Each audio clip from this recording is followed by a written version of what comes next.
Você está no canal Escatologia Fácil, eu sou Israel e este é um canal comprometido com a verdade, unicamente com a verdade, nada além da verdade. Aqui você vai encontrar atualização profética, palavras inspiradoras, bem como estudos escatológicos atualizados. Hoje nós queremos falar sobre o caso da guerra entre a Rússia e a Ucrânia. Está isso na Bíblia? Tem alguma relação bíblica? Isso se relaciona com algum momento profético para o fim dos tempos? Fique comigo e nós vamos estudar este assunto e você vai aprender um pouco mais sobre o que a Bíblia diz entre o confronto da Rússia e da Ucrânia.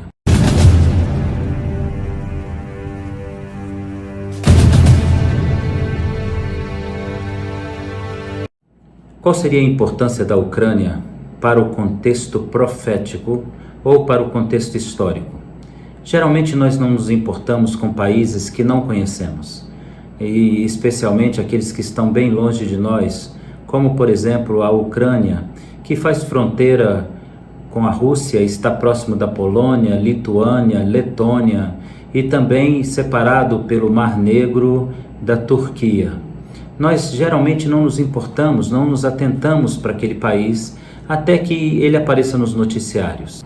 Vladimir Putin invade com força bélica um país que aparentemente não tem nenhuma importância e nenhum significado. A Ucrânia tem em seu território, que é do tamanho do estado de Minas Gerais no Brasil, dois grupos separatistas que lutam pela independência, acreditando terem maior ligação com a Rússia do que com a Ucrânia. São eles a República de Donetsk e a República de Luhansk, a maior desculpa de Vladimir Putin para invadir a Ucrânia. Só que a Ucrânia, ela é na realidade uma base estratégica para ataques à Europa e principalmente para ataques aos Estados Unidos da América.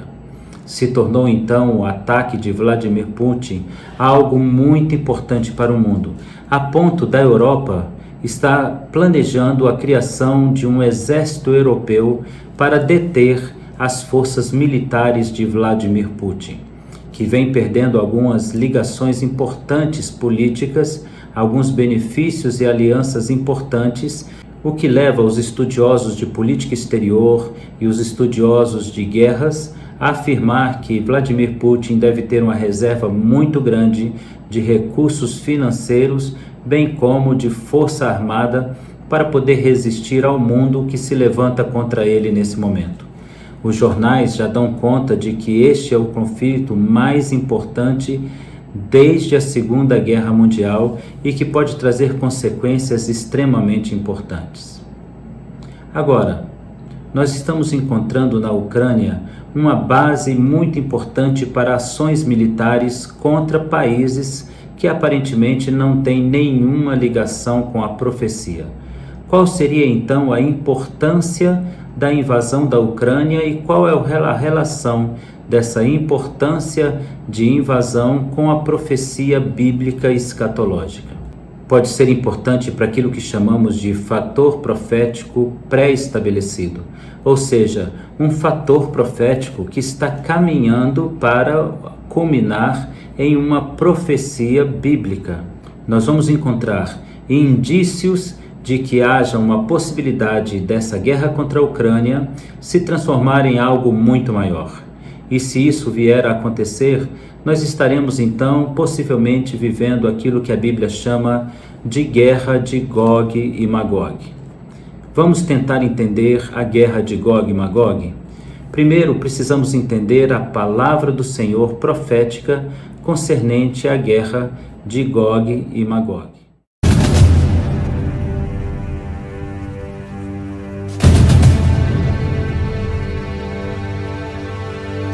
Vamos começar primeiramente com a leitura de um salmo que fala de um levante contra o povo de Israel e vamos juntar os pontos para chegar até a guerra da Ucrânia e da Rússia e o que isso pode trazer de consequências.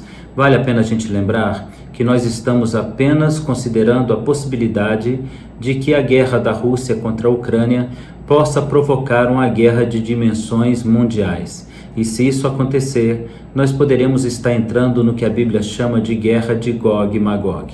O Salmo 83 diz: Ó Deus, não te cales, não te emudeças, nem fiques inativo, ó Deus. Os teus inimigos se alvoroçam e os que te rodeiam levantam a cabeça. Tramam astutamente contra o teu povo, conspiram contra os teus protegidos. Dizem: vinde, risquemo-los de entre as nações, e não haja mais memória do nome de Israel.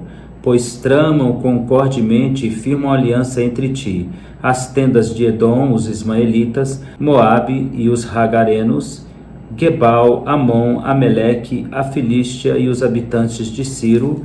Também a Assíria se alia contra eles e constitui um braço forte aos filhos de Ló.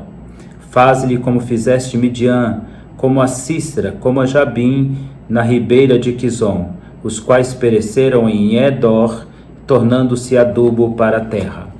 No Salmo 83, então, a palavra do Senhor vai nos dar nome de lugares que foram vencidos em guerra no lugar hoje chamado Megido, que também é conhecido como Jezreel e que na Bíblia é também reconhecido como Har-Megido, que dá o nome à guerra chamada Armagedon.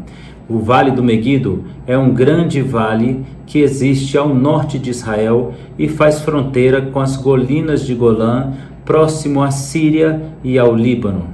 Quais seriam os nomes desses países atualmente? Qual o nome que eles têm hoje? São países bem conhecidos: Egito, Síria, Líbano, Jordânia. Estes são os países citados no livro dos Salmos 83, que vão se aliar a outros países também conhecidos por todos nós, que são chamados na Bíblia de Gog e Magog. O que eles têm no seu coração? Destruir a Israel. Mas qual é a relação deles com a guerra da Rússia contra a Ucrânia? Com a desculpa de invadir a Ucrânia, porque cidadãos russos querem se filiar ao Estado russo. Na realidade, Vladimir Putin começa com um intento que é muito mais ousado.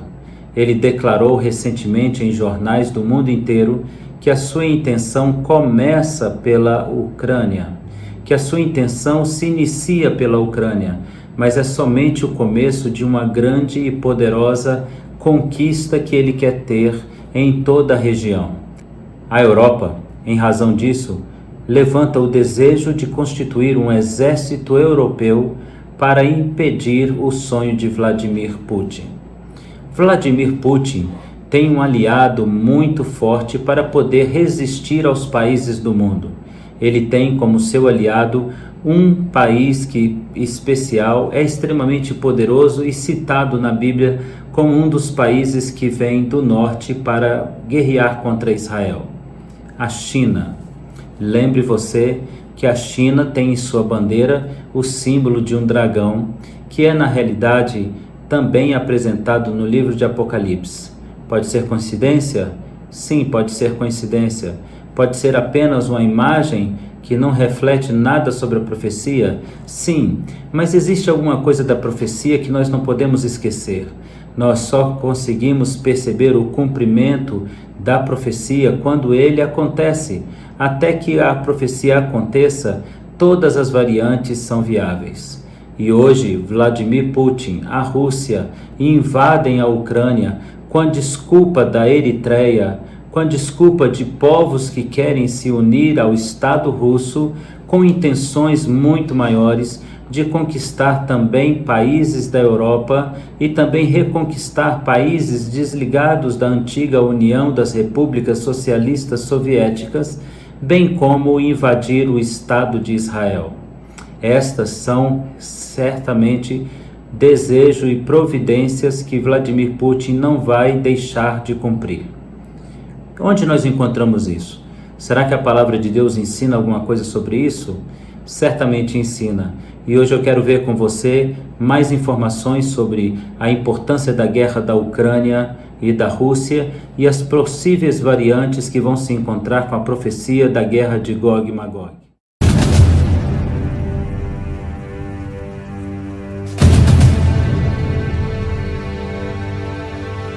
Vamos começar então lendo Apocalipse capítulo 16, no verso de número 12. Derramou o sexto anjo a sua taça sobre o grande Eufrates, cujas águas se secaram, para que preparasse o caminho dos reis que vem do lado do norte, que vem do lado do nascimento do sol.